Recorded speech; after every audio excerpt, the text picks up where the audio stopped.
All right, well, good afternoon, everybody.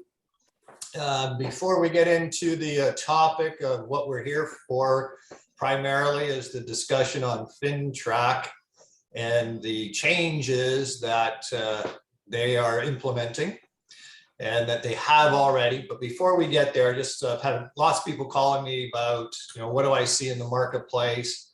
What's happening with listings that aren't selling, or they're holding off offers, but they don't get any offers.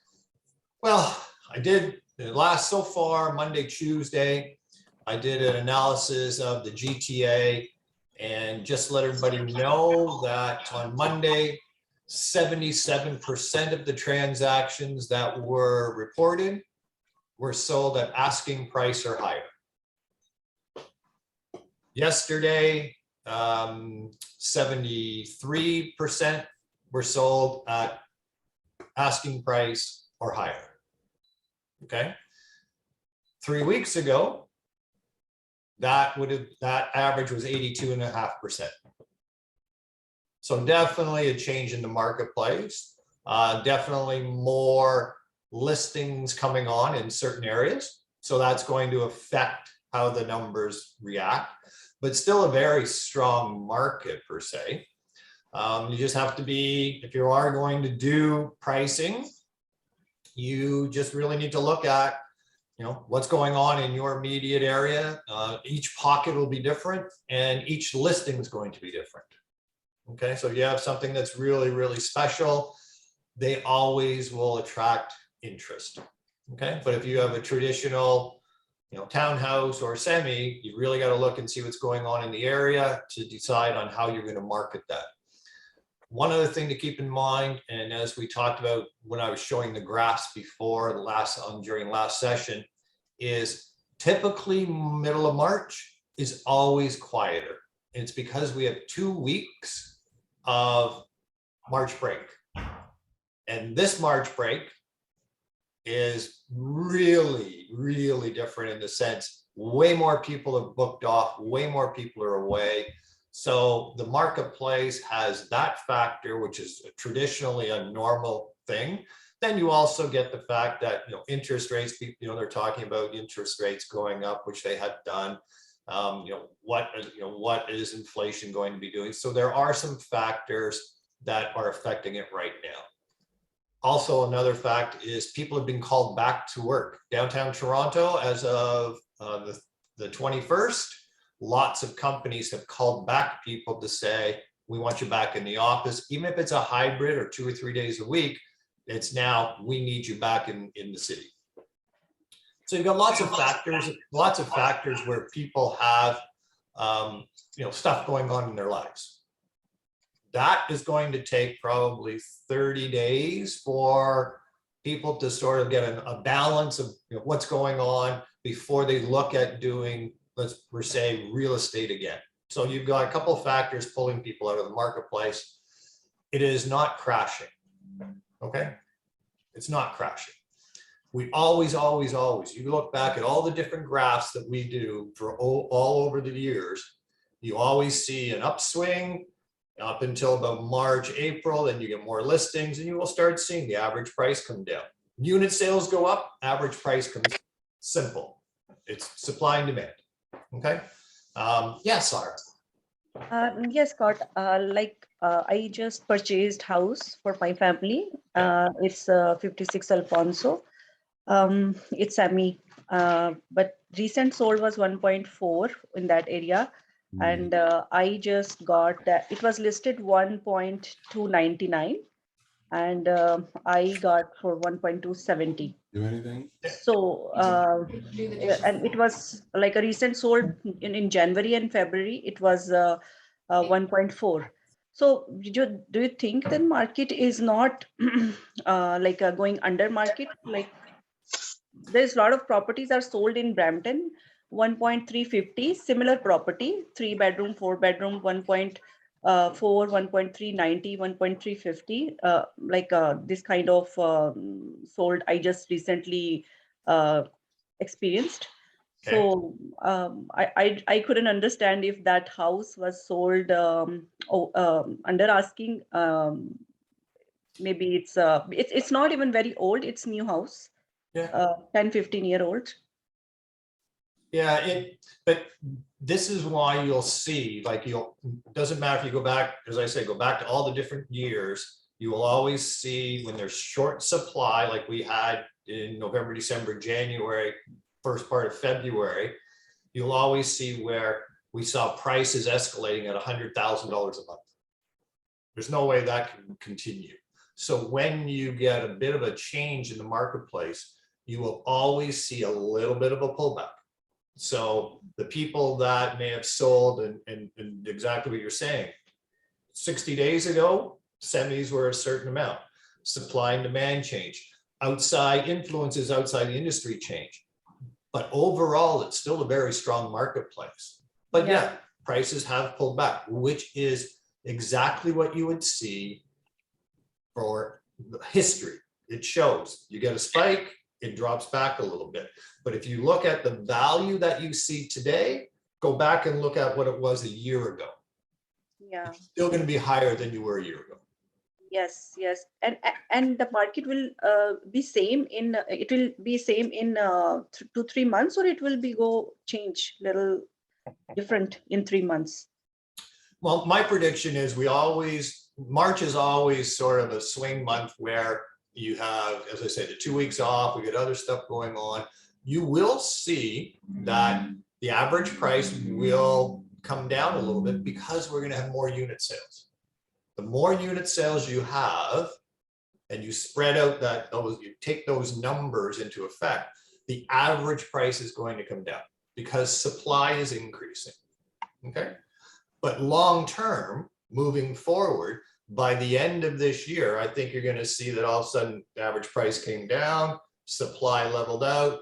When we get in towards the fall, we may not have as much supply. So then all of a sudden you start seeing unit sales being less, but you see the average price going up. Are we going to have a crash? I do not see it at all. Okay. I think you also have to really think about not really the selling price, but the list price. You won't see a drop in list price because you got to hope realtors are doing their job correctly and listing the property correctly. So therefore, what you might find is people who panicked in the market maybe overpay 6 weeks ago or a month ago, right? Because they were in a competition and their mind was going hay-wacky and they're 400,000 over asking price. I mean, I'm sorry, but those people might feel a crunch. But if you look at the list price, and it's been like this since the 90s, since Scott and I have been in real estate that long, we've seen it before that the list price is accurate. It's the above the list price that is going to go like this. So I think right, Scott, agree with me or not? That's continually going to go this way, the list price, because they're going to be more accurate. In fact, even more accurate now, because those ones who are underdoing it to try to make it look better, that they sold for this much over to do their commercials and stuff, but it's going to get closer to where we're going to get list price and selling price getting to be back to a negotiable 15 to 30 days on market. I mean, that's what we hope to get to, because that's more of a stable market. Yeah, but even that is still a seller's market. Absolutely. It's still a seller's market. But Scott, I have a question. A lot of listing agents calling me from Mississauga for my listing, which is sitting in the market for almost more than 29 days. And because I terminated and relist again, and they are calling me that we have listed week ago, but offer presentation, they are not receiving a single offer, and they're not having a lot of showings on their listing. So I don't know. I feel like it more like not the same market as before. When last year I list the house, it was sold in just 3 days. So, but now it's almost 30 days, and I did not even receive I know I made my client made a little mistake putting that little high on high price. So now I changed to the low. It's showings are happening, but I haven't received any offer yet. Yeah. And that's going to happen. And it's going to, because right now we are in a little bit of a lull just because of those factors of March break, back outside influences the world, people are, everybody's trying to figure out where their next 30 days is going to be in the sense of back at work, kids at school, inflation, that kind of stuff. So a very, special properties are still going to be really attractive. And I know the townhouse you're talking about, and we discussed it. He didn't buy it that long ago. So, Yes, right? yes, And really hasn't done to make it special per se. yes. Okay. I agree. Yeah. So that's a different issue, but that's okay. Just make sure you got the listing listed for a long period of time. I'm going to tell you by the end of April, you're going to start seeing a bit of a switch back. Okay. We just need to get people, just give them the 30 days mindset to get through some stuff, and we're going to start seeing some activity. Okay. I just wanted to give you a little bit of an update on the market because I've had some questions but again, you've got to, it's really where you've got to be the person of understanding where the market is. Every time I've gone into this kind of situation, you always want to show people that it's supply and demand, it changes daily. Yeah, a month and a half ago, you could have got this. 6 months ago, you would have got less than you're going to get today. Okay. Yeah. All right, so let's get on to our fun topic, FINTRAC, and why I needed to have this session. In June of 2021, FINTRAC put out new forms. Let's maybe not even, some new forms, but updated other forms, okay? And they did say to us, say to everybody, okay, we're gonna give you the forms in June 2021.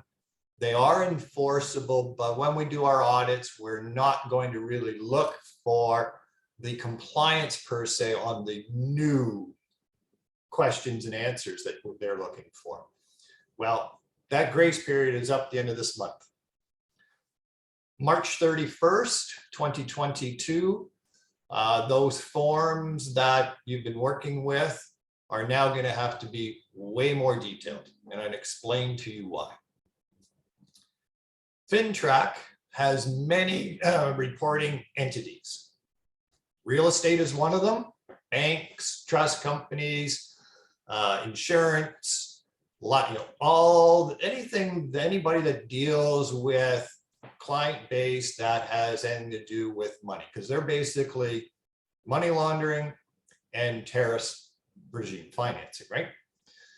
So over the last few years, they've done audits. Our company's been audited twice. We went through the audit.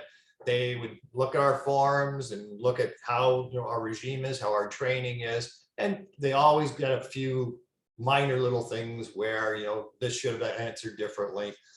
But in the industry as a whole, okay, in the industry as a whole, with all of the reporting entities, real estate industry is on the bottom of the rung for sending any suspicious transaction reports to FINTRAC. Yet FINTRAC just put out, and they sent it to the broker owners across Canada, a 7 hours of video of what FINTRAC is, what FINTRAC does, what they expect from the reporting entities, what you should be looking for. And their biggest thing is majority of money laundering, majority of the terrorist financing, all deals with real estate. Anytime they've done investigations, this is the RCMP or local police, anytime they've done investigations, anytime they've done enforcement, charges, majority of them, like 98% of them, come back where there's been real estate either invested in, bought and sold, money moving through, and they're basically saying, well, we get the mortgage brokers, the banks, the other entities sending us forms saying, hey, you know what, based on what we see activity wise, we feel there could be the possibility of a suspicious transaction, and a report has been filed. Last year, the Canadian real estate reported over 110,000 transactions. FINTRAC looks at that as being, that's a lot of real estate transactions. And out of the 110,000 transactions, they had 44 reports submitted for suspicious transaction. But the reports were one line. The reports were, they wouldn't give me their ID, so I thought I would report it. FINTRAC then came to the broker owners and the associations and said, in comparison, insurance companies that don't deal in real estate sent in 650 of them, over 650 reports. Okay. So I can tell you that when the government spends the amount of money they did to do 7 hours of video on educating the real estate industry, they are coming after the real estate industry. And I communicated with other brokers who all went through the video, and the first thing that we all wrote down was, they're coming after the real estate industry because we're not doing our job. In their eyes, we're not doing our job of scrutinizing buyers, sellers, understanding what the possibility of a suspicious transaction is. And it may not be, but you have to look at what are the factors. What are you're the front line, these are their words. Realtors are the front line of any transaction, yet they're the industry that we're seeing the least amount of reports from, yet all the prosecutions that we've done over the time that FINTRAC's been involved, majority of them involve real estate. So to take a step further, the province of BC was absolutely doing very little when it came to FINTRAC. So FINTRAC said, that's fine, we're going to step in. So in 2019, after several years of going into the different realms of the government levels, in 2019, a coalition was set up where now in BC, the real estate industry, so the Real Estate Council, law enforcement, banks, financial institutions, anything to do with government money, anything to do with moving of money, they are now formed a coalition that they all work intertwined. So all of the sessions, majority of the sessions that I watched, 7 hours of it, were all about situations in BC, and right down to where they had the RCMP do a session on, this is what we see, this is what we find. So we know, based on the fact of what they've done in BC, they're going to move across the country and implement exactly what they did there. And the next busiest, actually the more busier province for transactions is Ontario. So I thought it's very, very important because I don't want to see any of you in trouble, obviously. I don't want to see our company jeopardized in any way. We're doing, through our audits, we did okay. We're fine. There was a couple minor things, but so we're on track, but I want to make sure we stay on track, and because they're coming, and just want to make sure that we go through, educate you, help you understand what they're looking for. And that's why I sent out the forms, okay? Because there are items on the forms that they are looking for, and one of the ones that we want to look at is the receipt of funds. Okay, so with the receipt of funds form, it used to be very simple. You get a copy of the draft or copy of whatever deposit is, take a photo, you already have their ID, it was used for a deposit. Well, that is not good anymore. Okay. So one of the things you have to look at is with the receipt of funds, and if you have the forms, I've sent them all out to you. So, and now I'm going to be doing up a follow-up as well, email with you. But the receipt of funds, one thing to keep in mind is our company does not accept cash in any way, and we do not accept any virtual currency in any way. Okay, so if someone is saying to you, can I, send crypto coins or something for deposit? Nope. Can I send cash? Nope. I don't care if it's $100. We do not accept cash in any way. So that alleviates two of the possibilities of what we would have to report. Okay, so we do not accept any of that. Where the confusion is coming in is what they implemented in 2021 FINTRAC is they're now basically saying you got to follow the money. Where is the money coming from?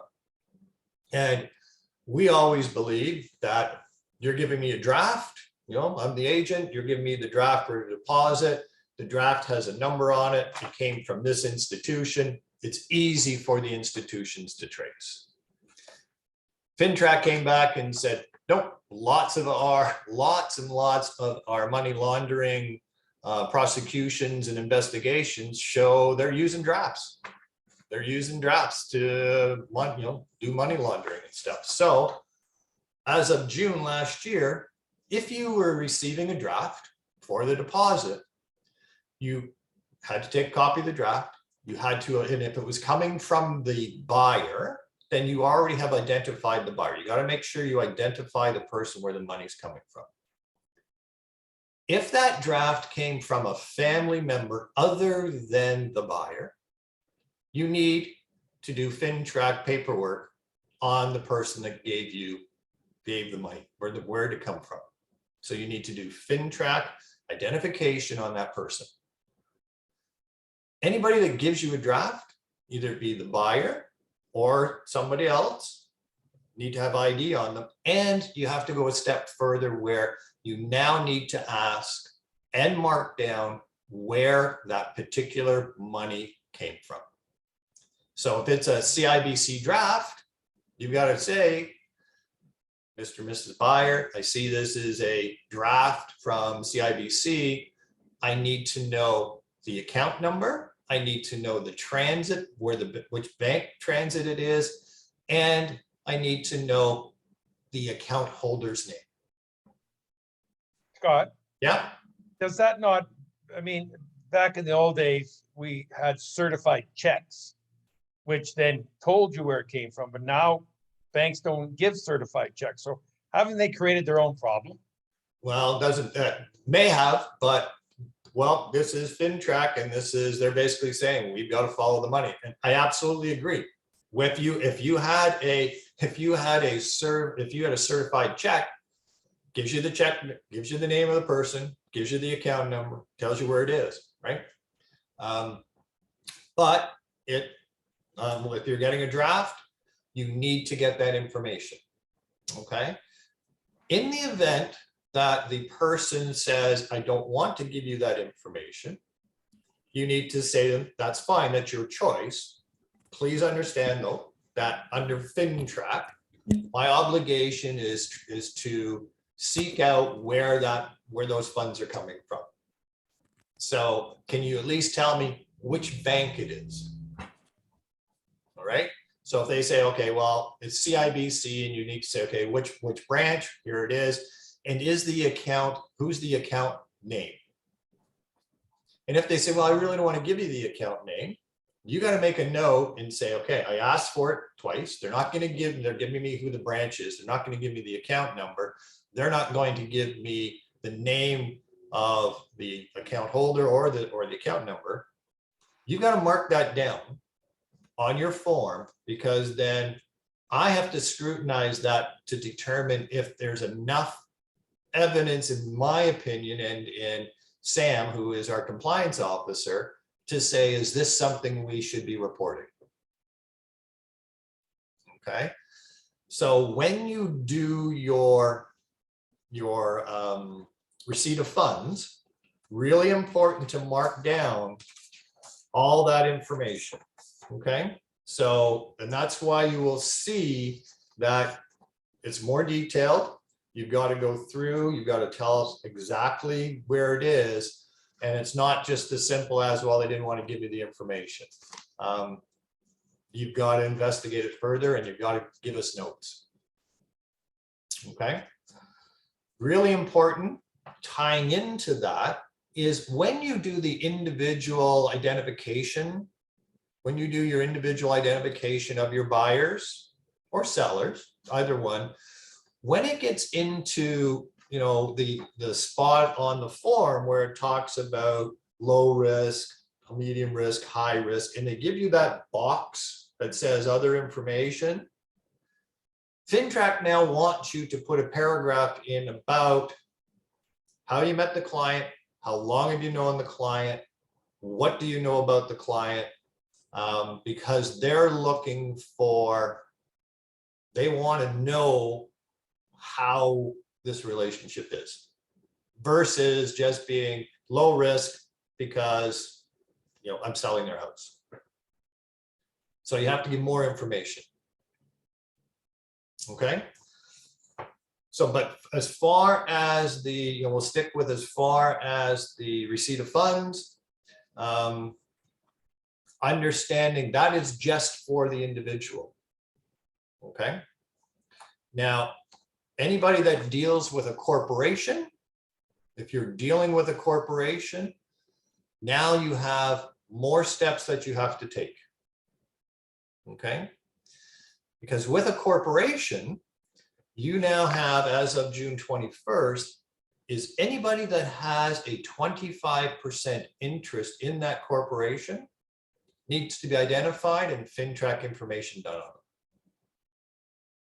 So if you have a company that is buying or selling, and it's a corporation, and they have, let's say they have 4 partners and all partners have 25% interest, you need the articles of incorporation or documents of similar that show who the signing authority is and that they have the right to bind the corporation. Then you need to identify within the corporate documents who has a 25% or more interest in the corporation. They need to be identified.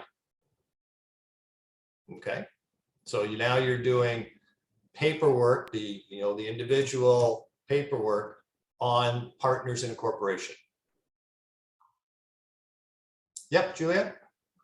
So I sold a house, and I remember the agent said we may change the APS before closing to a corporation for tax reasons. Okay. So we never did a change, but would their lawyer have been able to do that? Or? Well, your listing? It was my listing, yeah. Okay. So if they were the buyer, then it'd be the buyer's agent. Whoever the representative was of that buyer, it would be their responsibility to obtain that information and identify those partners. If there were. So if you're the seller, you don't have to collect anything to prove that the. No, you're not. Whoever is representing. Yeah. The corporation on the buying end or selling end, then it's your responsibility to get that information. Good. Okay. So now imagine you are working with a buyer. Buyer's an individual. Buyer's name's on the agreement of purchase and sale. They show up with $100,000 draft and they go, and you say to them, well, you know, where's the draft from? And they say, oh, it's from my company. Now, because the money came from the company, you have to get articles of incorporation. You have to determine who the relationship within the corporation of who controls 25% of that company or more, and they have to be identified.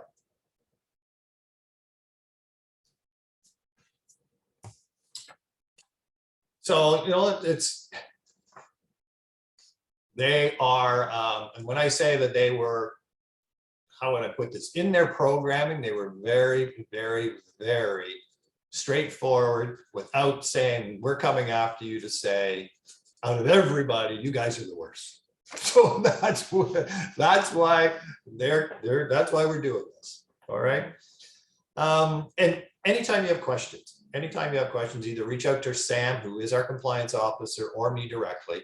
But I am going to give you a really great breakdown of what we're talking about today over and above the video. It'll tie into the forms you have. Okay. So when you're looking at things like that, so the biggest factor is if you're getting a draft, make sure you identify the person where the money is coming from, see if you can ascertain the bank information, person's account, and the account number itself.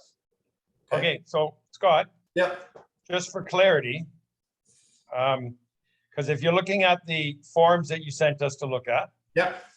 and if you go in and you sort of mock fill them, nowhere there do they give you a spot to answer what you're just telling us to put in, right? It only tells you is what type of did you get. In our case, it's always going to be either a check or it's going to be a bank draft or a certified check if some banks still do that. I don't know if they do, or e-transfer, wire transfer, but it never in these forms, unless I'm missing it, is why I'm asking. Yeah. Is there a spot to say source of funds prior to deposit or something? Is it there? Page 2. Page 2, okay? Page two under D. D, account related information. Account related information. If an account is affected, this is where they're saying, if an account is affected, it needs to be completed. So, Okay, so I'm going to stop you there because I did read that. okay. In D, it says, list any reference numbers of brokerage that received the funds. Yeah. So I did read that, and I figured that's where it might have been. I'm going, well, really, that's the brokerage itself and where it's going to at that point. Am I not reading that right? Yeah, this is basically so this is no different than where if you were the buyer agent, you would say deposit, right? This is where you put some information in. It's D that is where they're getting us. D is the additional. If an account is affected by the transaction, complete this section for each affected account. And an account isn't our banking, isn't the realtor's account, it's any account, the account where money was taken out. Okay. We are seeing, sometimes we'll get a deposit where it'll be 50,000 from one account and then we get another 50,000 from a different account. Two different drafts, two different banks. Both those accounts have to be ascertained. The people whose names are in that account have to be ascertained and they have to be identified. Yep, Julia? Always the questions, eh? That's okay. That's why we're doing this. Okay, how about this scenario? Let's say you buy something and it's for a couple people and one person gives you the draft. So so it's easy to receipt of funds for the person who gave you the draft, but what if there's two people on title?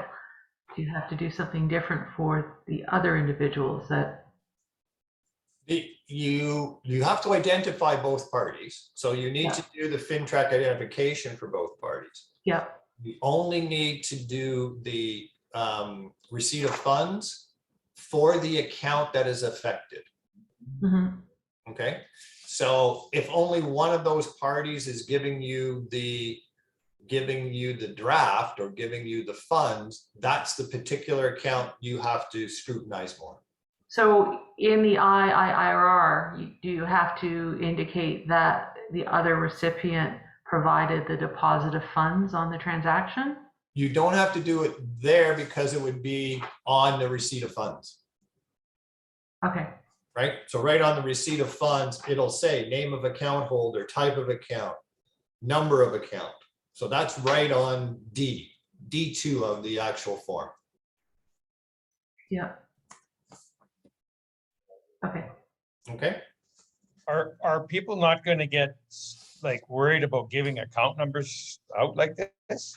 Well, and that's where some are. And that's why they say, well, that's fine. You can mark down that they didn't want to give me that information, but then you should be asking the question, said, well, then, is the account at least in your name, or whose name is the account in? And mark that down. If they say, you know, I asked whose name it would be in. They said they wouldn't give me that information.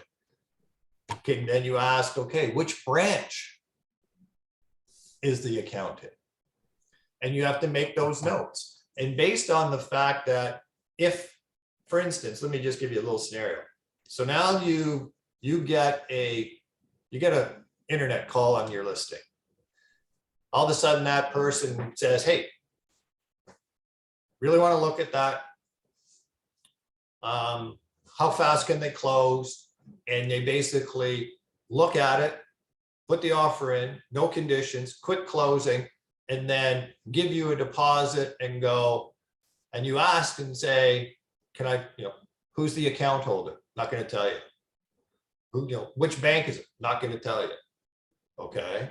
Well, there's a couple factors there that FINTRAC looks at. Dealing directly with the listing agent, want to close fast, no conditions, not giving you information about their banking. Yeah, you know what? There's possibility there that might be a suspicious transaction. Especially if they're buying something that, and this is the next thing we're going to get into, especially if they're buying something that the job that they're in doesn't justify them being able to afford a place like that. Okay.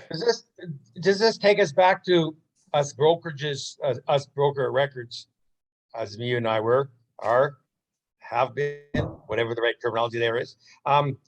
When we started to say we won't take personal checks anymore, and we want certified checks, wouldn't it be easier now to go back to saying take personal checks as long as it doesn't close longer than whatever it takes to clear?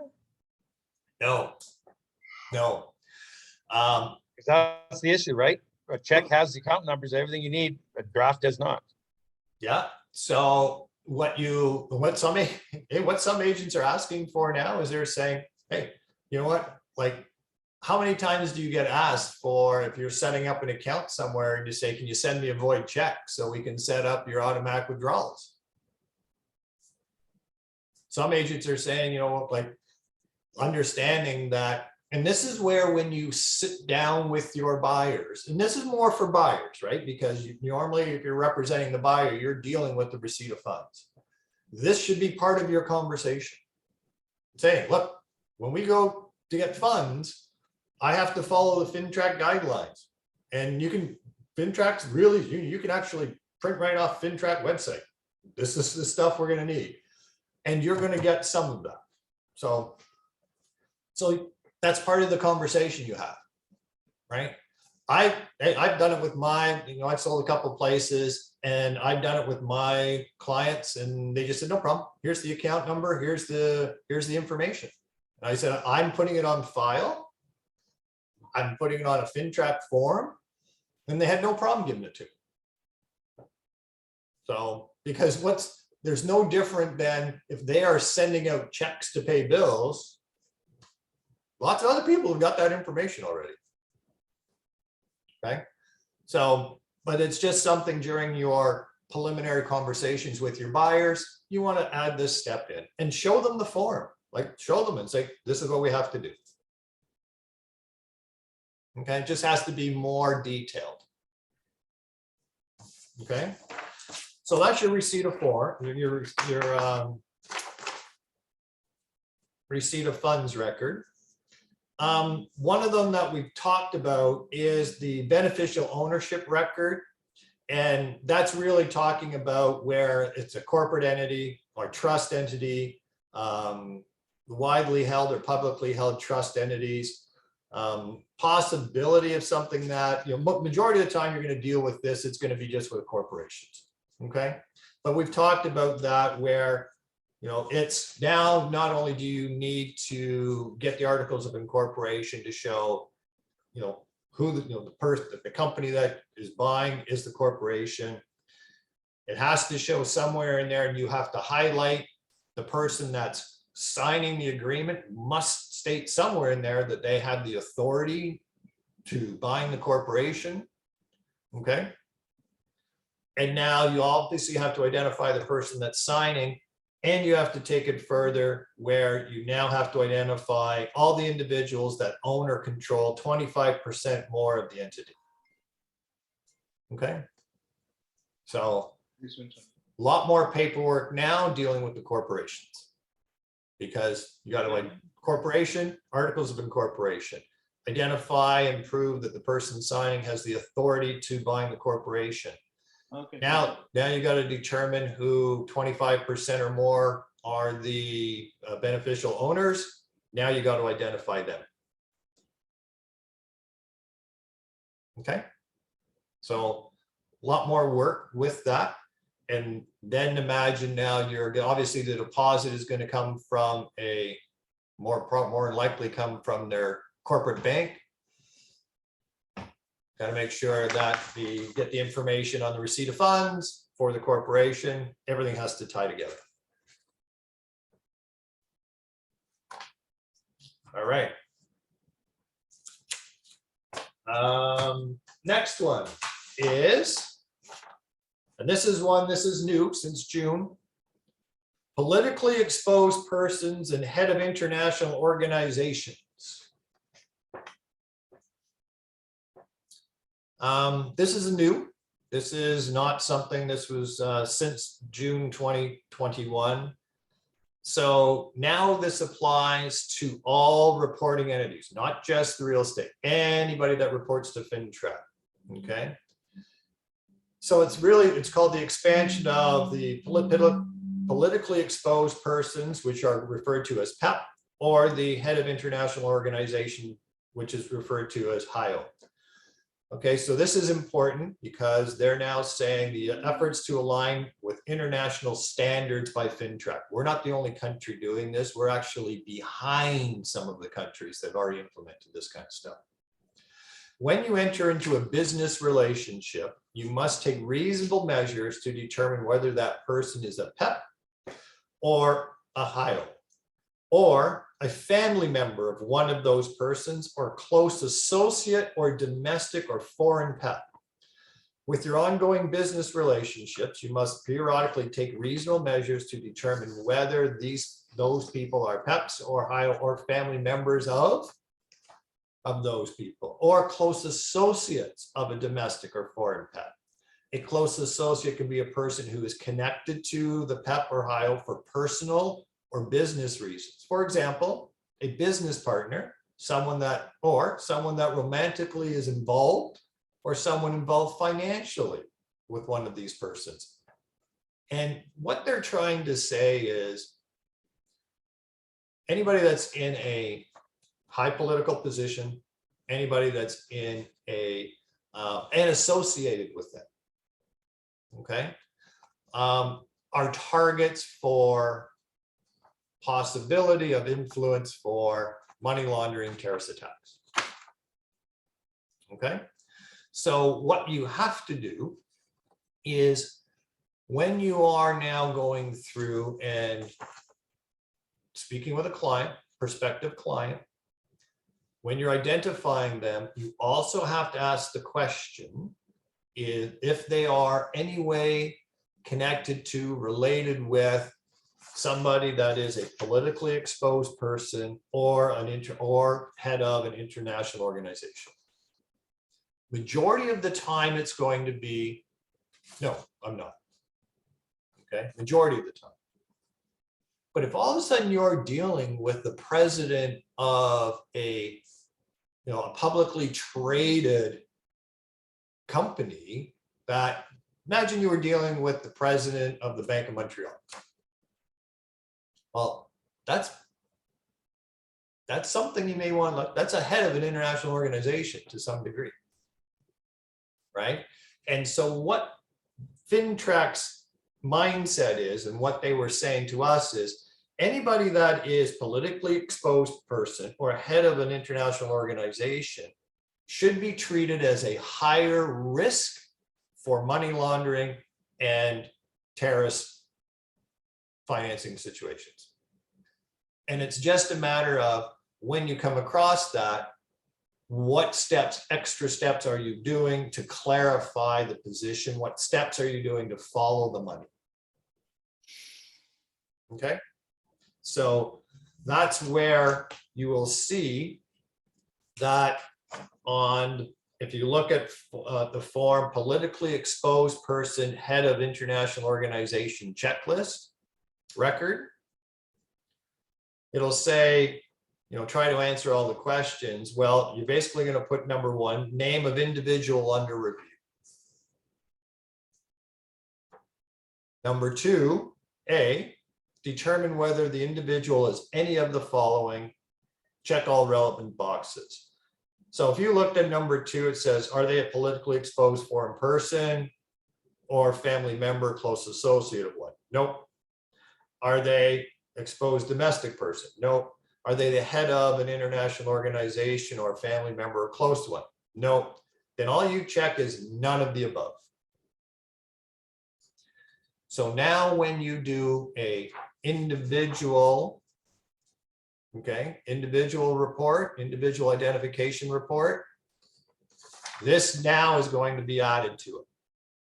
You need to show that you asked the question. FINTRAC is looking for proof that you asked the question of every individual to determine if they are either a politically exposed person or associate of or head of an international organization. 99.9% of the time, it's going to be none of the above. And that's all you put. You put the name, you show that, and you show the date that you asked the question. So that has to be in addition to your individual, okay? Also has to be done for every person in a corporation that has 25% ownership or more. Okay, as well as their individual identification. Now, in the event that you selected none of the above, then nothing else is done. You just, okay. How did you make this determination? You asked the individual. You see here, they even got, you did an internet search on the individuals. You should always be doing an internet search on every client you're dealing with. Okay. And you can make a note. Hey, I did an internet search. They didn't come up anywhere showing that they anything to do with, you know, international organizations, politically exposed, nothing came up. Okay. One of the things that you may also, you know, those are the little steps. You just got like mental note, little notes here. Okay. So, but if it is determined, then you have to go through the rest of the questions. And when you're doing your individual identification report, these people automatically become high risk on the form. Okay. And if you look at page 2 of that form, the politically exposed person, you will see some definitions of what they reference as being politically exposed or head of state. Okay. The easiest way to explain it would be locally here. Let's say you deal with one of the politicians. You're dealing with the mayor of a city. You're dealing with a representative of the provincial government. They're deemed to be politically exposed domestic persons. Yep, John? So that was actually going to be one of my questions is how far do you go down that ladder to a city councillor to, or would it not apply in some of those lower cases? In some of the recent, what I've seen when it comes to municipalities, the mayor. Okay. And the reason I know that is because my brother's dating the mayor of Mississauga. So what can I tell you? We have to add the question, right? We need an example. Tell us. So yeah. So then, and then it's also their family members and associates, right? Provincially, it goes up, John, but municipal, basically the mayor. How do you define dealing with? Well, as soon as you ascertain that you are representing them, right? You're representing them. Okay. So, and representing doesn't mean they signed a buyer representation agreement. It's if you're doing actions where you are engaging in conversation about buying and selling real estate, you are, showing them properties, you're going over to talk to them about listing, okay? You have started representing them. Okay. And one thing to understand when it comes to FINTRAC is FINTRAC, everybody, one of their comments was, well, in real estate, everybody believes that, FINTRAC is only for a transaction once it's completed. In the definition, FINTRAC also looks at attempted transaction. Yeah, Julia? So let's say I've had a conversation with a member of parliament about the possibility of selling a house that he owns. Okay. I have to fill out the form now, even though it may be a year away from now, and submit it. Well, have you entered into, you've had a discussion, but you haven't entered into being a client relationship yet. No, I'm actually just sending him prices of things that are selling in the area. We had an initial conversation. I don't know if he's going to use me or not, but Okay, so I guess the question would be has an attempt been made at doing anything financially? Have you taken a deposit on anything that we're holding? So as of right now, there's nothing that you would see as being a possibility, a reasonable possibility of anything to do with money laundering or in the sense of anything else to do with that, or terrorism in any way. So you may just want, but make sure though that you have this in your file as part of when you get to being closer to a representation of any type of an agreement or attempted agreement transaction. That's when those questions have to come up. Or unless that person turned around and said, hey, Julia, we are eventually going to be buying a house. Can I start, transferring some funds to your brokerage to hold for my deposit? Well, that's a big red flag. Okay. So, and there are situations that FINTRAC showed to us where, imagine this, okay? Transaction's done. The deposit is on the agreement is $5,000. Okay. The buyer sends $50,000 and says, oh, I made a mistake. Can you send me back $45,000 out of your trust account? Is that an honest mistake, or is that cleaning money?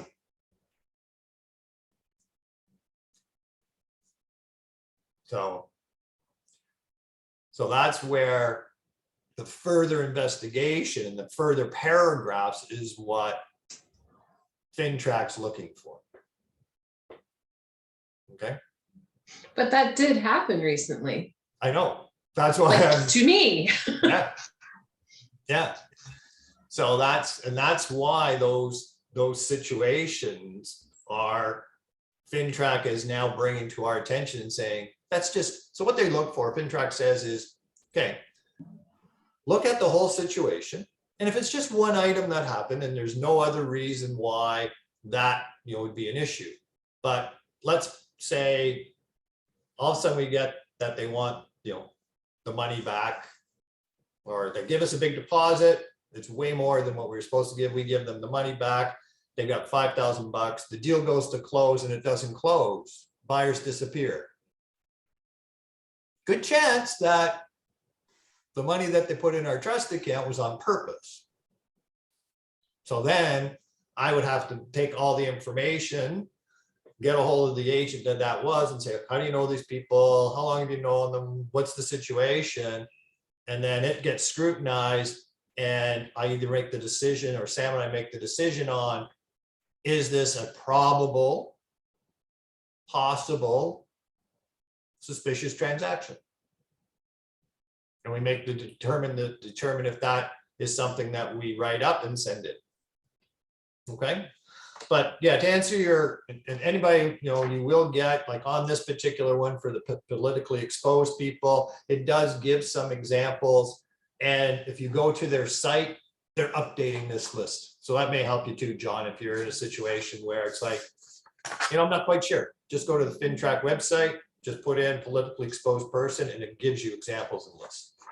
Okay, and we'll update you as we go along. Scott, have you run into, I ran into this in the past, but a fraudulent certified check or fraudulent backdraft? Yes. And they, this particular one had to do with my son in buying something online, so it had nothing to do with real estate, but they had given him a bank draft with that accident you're talking about. Instead of 500, it was 5,000. Oh, just give me 4,500 back. I said, it's all bullshit. It's not real. And he says, well, it sure looks real. So he took it to the bank, and the bank actually thought it was real at first. Yeah. Right. And I said, it's not real. You're not cashing it. And you're just not cashing it because it's not real. And then the bank said, well, just give me a few days. And they did come back 4 days later and say, yeah, it appears this isn't real. Well, so what do you do with bank drafts? In that case, would you wait 30 days, or how long would you wait for a bank draft to return if a deal fell through? Well, if a deal fell through, like if a deal fell through, we have 21 days. Okay, so or we have 21 days in our receipt that says we can wait 21 days. And do you? The bank, not all the time. Okay. Depending on the situation, on why the deal fell apart. It was, you know, how long has the money been in the account? You know, who's the account holder? Where, like, those kind of things we scrutinize, but we won't usually wait that long. But we've had situations where I said, you know what, let's send it, you know, check with the bank, and the bank said, you know what, well, we're recommending you wait another week or two. So we do. Okay. Yeah, we always call the bank if we think there's, you know, that's exactly the situation where FINTRAC is saying, you know, drafts that used to be, hey, this is as good as cash. There's more fraudulent drafts now going around, and people trying to, you know, use that drafts as a way of, you know, cleaning money. Okay, so just, you know, that's something to understand, and that's why I want to make sure everybody gets it. A couple other little things keep in mind. You know, we did talk about the corporation entity records, so make sure when you're doing the verifications that you get the articles, and you know, you need to understand the nature and principle of the business, name of all the directors, you know, what verification did you use, what source. Those things are going to be really, working with corporations, they're really going to be more in depth than just getting the articles of incorporation that we were doing before. Okay. And then obviously the same thing with, you know, the identifying, you know, the corporation, and are they high risk, low risk? How did you determine that? Give us a, you know, that box, you know, individual identification information. So the IIIR, a lot more detailed. They're looking for more detail.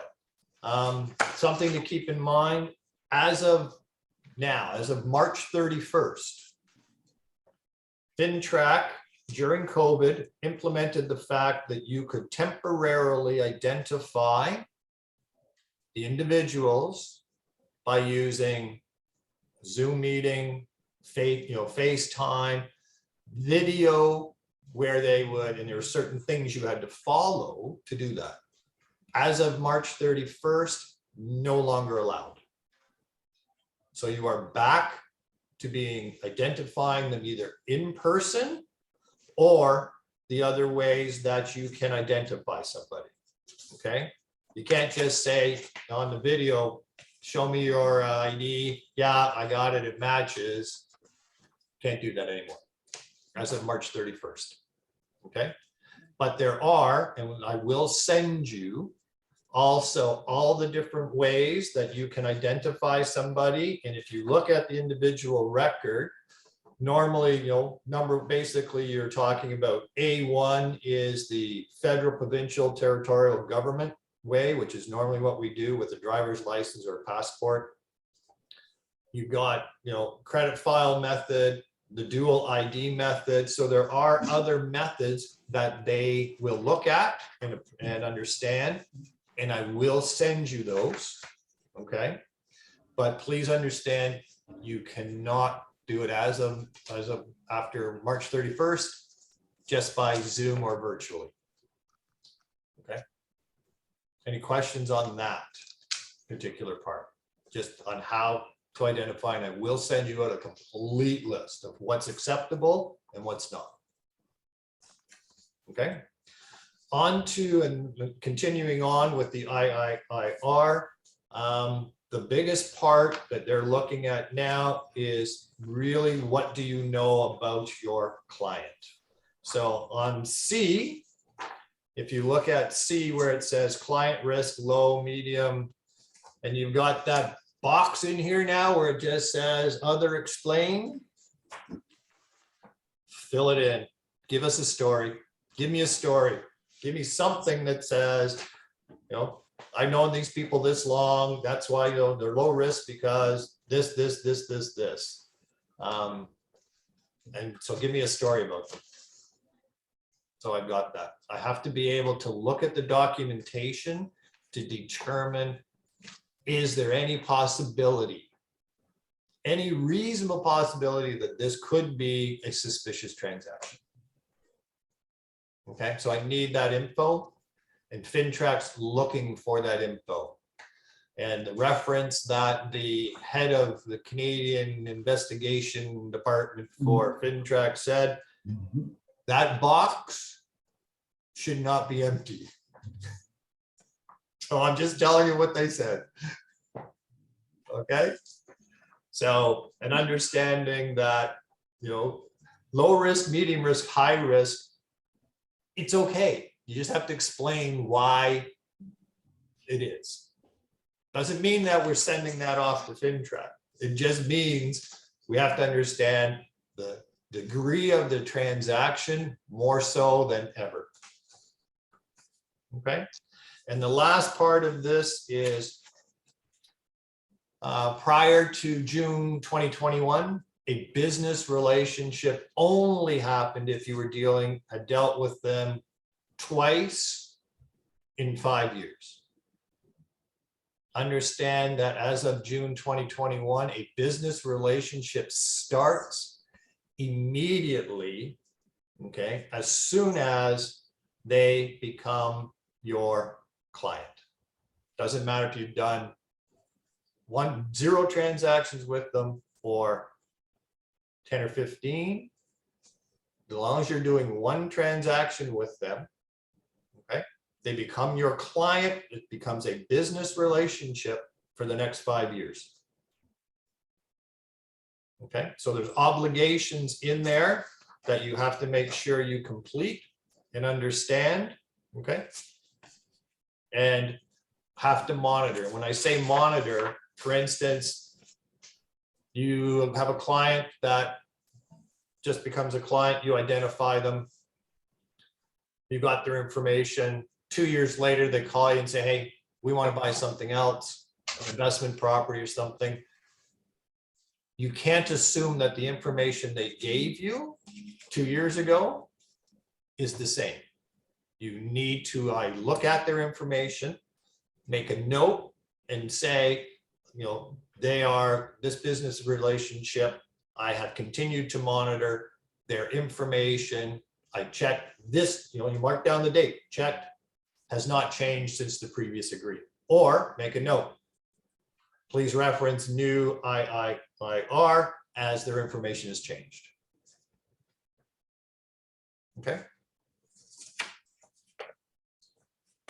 Any crazy questions, any thoughts? I know that I'm now making you all my deputies, like it's like the old Western movies. You're now all been deputized. Hello, Ashwin, great to see you. Thank you. Thank you. Okay, I have a question. The buyer approaches me and says like he wants to buy a home, but the down payment would come from the refinancing. And their refinancing is done. They got the money in the bank. The mortgage guy tells them to put the offer and get the deposit. Buyer gives, the husband wife give the deposit half and half from their own personal accounts. So 3 days later, the mortgage guy asks them, no, like you did a mistake. This deposit should have been given from the refinance money only. No reasons, he knows the reason. So the question is, deal is not closed. It is a firm deal. So can the deposit check could be replaced with the new check from the refinanced amount check bank? Once I have money in the trust account, Okay. it cannot be moved without certain circumstances. No, Basically, like it is just the replacement of the deposit check from the same buyer.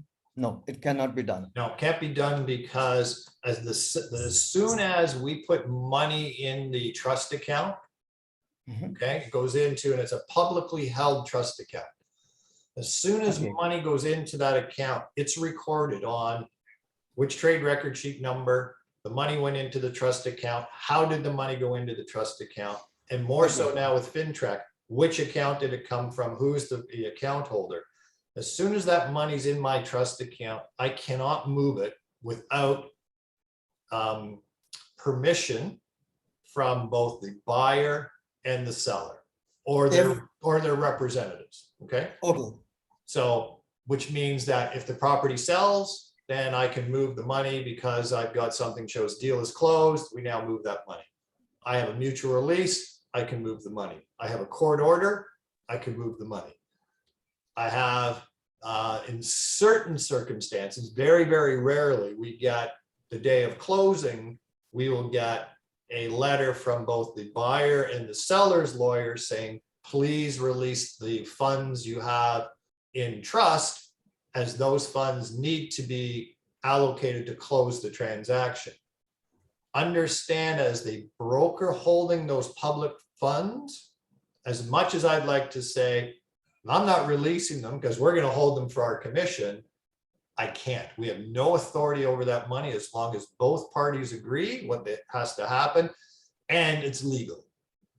Okay, Okay. both the parties agree, and the buyer says like we are ready to first bring the check, the same amount with the mutual lease and the new APS. You first sign the APS, get the this deposit money, and then you sign the mutual lease. It is just the replacement of check. You remember you gave me a reference of Mike in North Bay. I did a deal.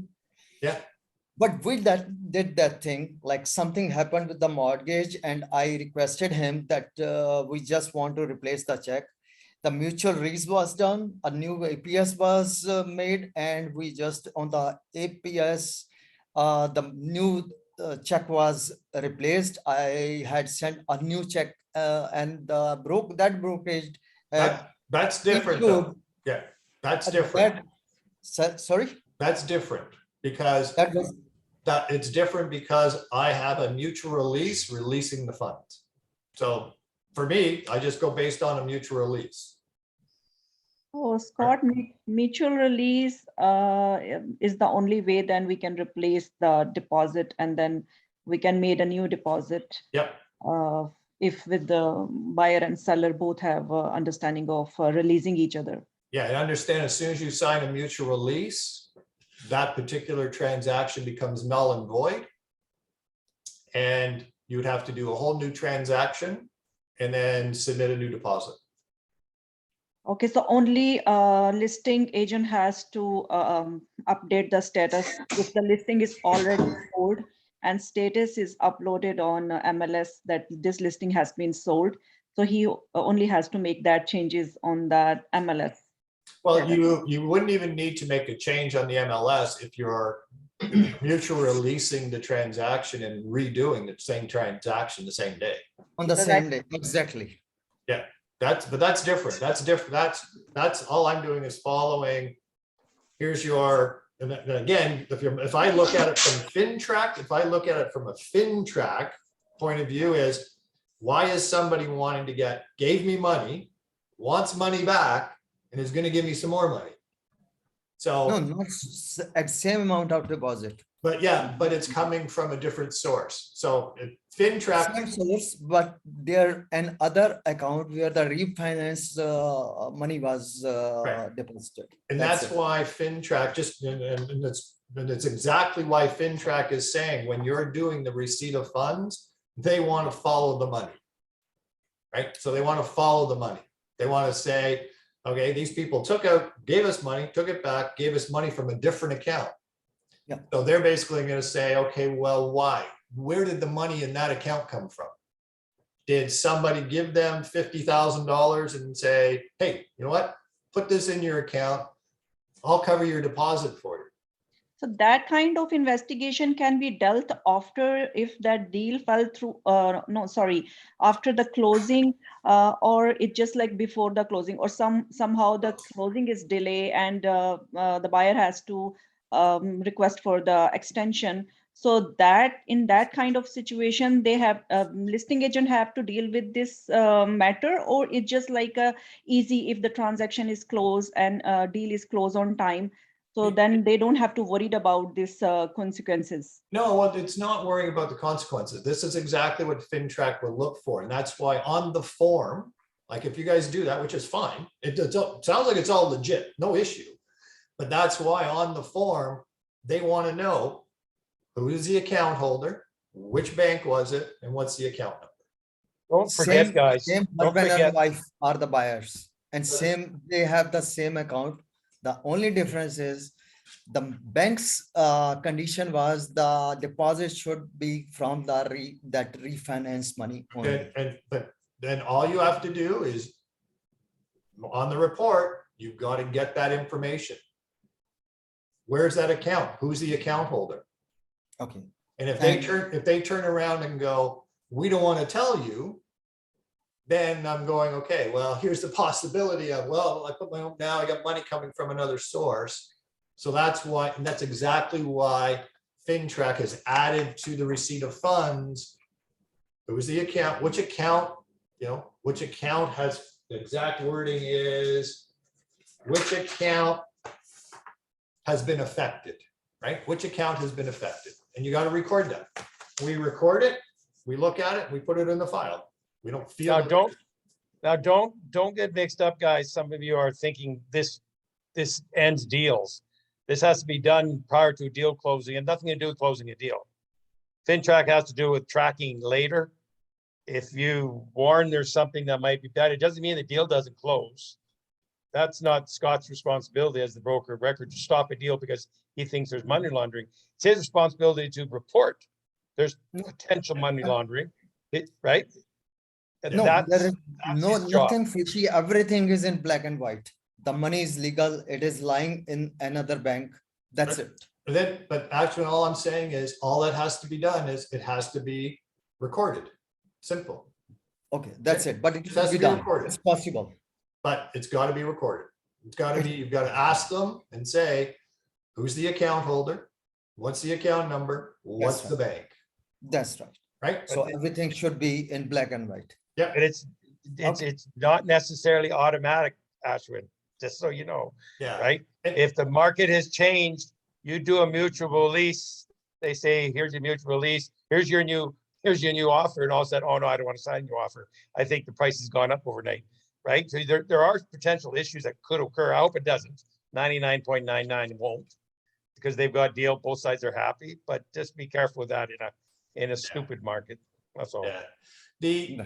And one final thing, just so I can explain what FINTRAC and our role is, okay? Because there is some misunderstanding. and throughout the real estate environment. The real estate environment, the real estate community as a whole feels that I don't want to get involved because I don't want to report anything because I'm going to be called up as a witness. The information I'm giving is evidence in a possible crime. It is not. Any information that we gather and we submit to FINTRAC, let's per se, as a possible suspicious transaction, is only that. It is based on this criteria. We feel that there might be a possibility that this could be a suspicious transaction. And we give full details, not just one line. It would be like anybody that's been in an arbitration case, they want full reports. They want documentation. They want, like, it is a very in-depth submission, okay? But it is only information that we give to FINTRAC. FINTRAC will look at it. It basically, they put it into their system and it sits there in their system until the possibility of the law enforcement agencies can actually submit a voluntary request for information. And they would basically say, we're looking for this particular name in your system. We're looking for this particular address in your system. And if ours was one of the suspicious reports that went in and it pops up, what happens is any information about who the agent is, who the brokerage is, all of that is not released. The only information that is released is, here's the property, here is the situation, and that goes. Realtors are never called up to be, because it's not evidence. You're not a witness to a crime. It's just information we're passing through to our Canadian government, basically, FINTRAC, which they then scrub all that information and have a database of possibilities. That's how it is, okay? So the fear of being identified by a buyer or seller or, you know, any of that stuff, or being called up, doesn't happen. Scott, Yep. just had a quick question. So if I want to launder money and do all this stuff buying real estate, the first thing I would do is not use a realtor because they have to report everything. So if someone does all this privately, what do they just have to deal with the lawyers and banks? Well, they're going to deal with the banks, right? They're Right. going to deal with wherever they're getting their financing from, trust company, banks. And that's happening now in those identities, the banks, the trust companies, the mortgage companies. They are actually submitting several suspicious transaction reports. Right. And that's where any of them that get prosecuted or investigated, where it involves real estate, they're saying, well, why isn't the real estate community submitting a suspicious transaction? So Mark, you're absolutely, if they're dealing privately, it does not involve us. We've got nothing to do with it. But the lending institutions, if they would see a certain pattern, or the lawyer sees a certain pattern, they would submit that. So I've had just a couple of examples. So I've had 3 deals in the last year from mortgage brokers out of your area that have provided fraudulent information to verify that their clients were approved for something. And when I followed up with that, they basically do what everyone does. They just deny and they just don't return my calls anymore, and the buyer walks away. So that transaction never happened. There's no reason for me to, like, if I was doing an offer and the deal falls apart before we even do the offer, because it was conditional on a finance, I have nothing to report. Is that correct? Well, did we receive a deposit?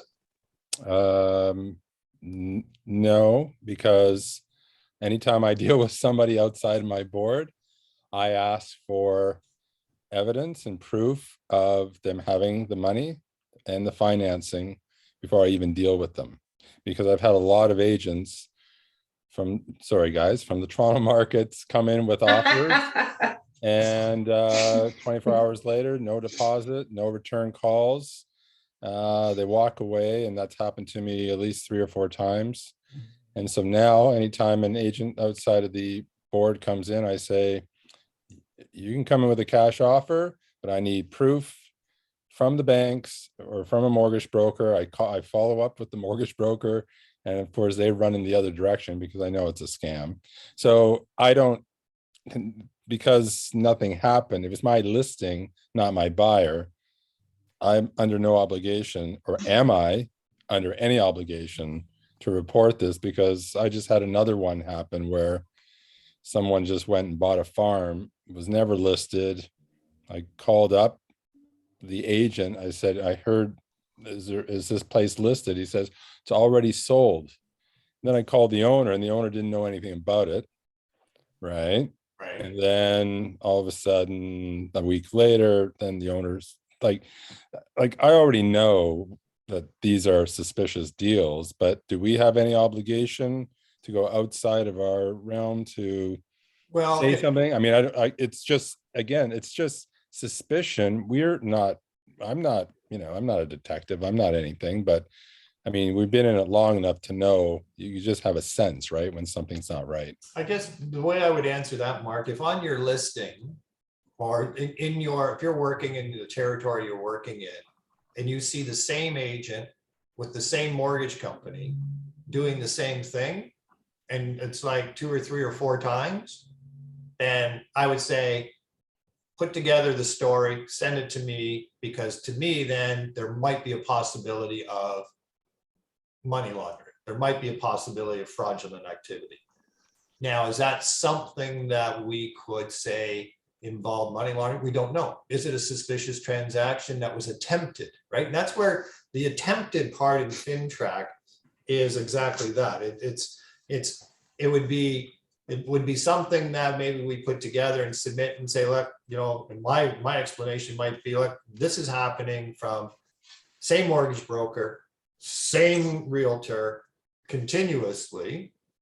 Not sure if it's suspicious or not, but because we don't know what's in their system. Another example of something similar to that, Mark, but is, I know in Sudbury, talking to our broker there, he said there's agents that are coming into from the GTA, buying properties in their name in trust as the realtor, and then flipping them over or changing the name before closing.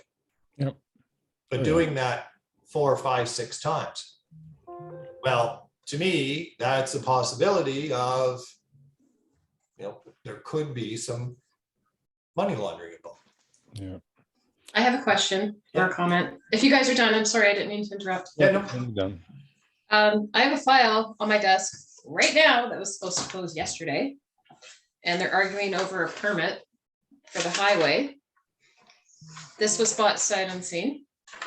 $20,000 deposit on a $160,000 property. And apparently the lawyers are duking it out.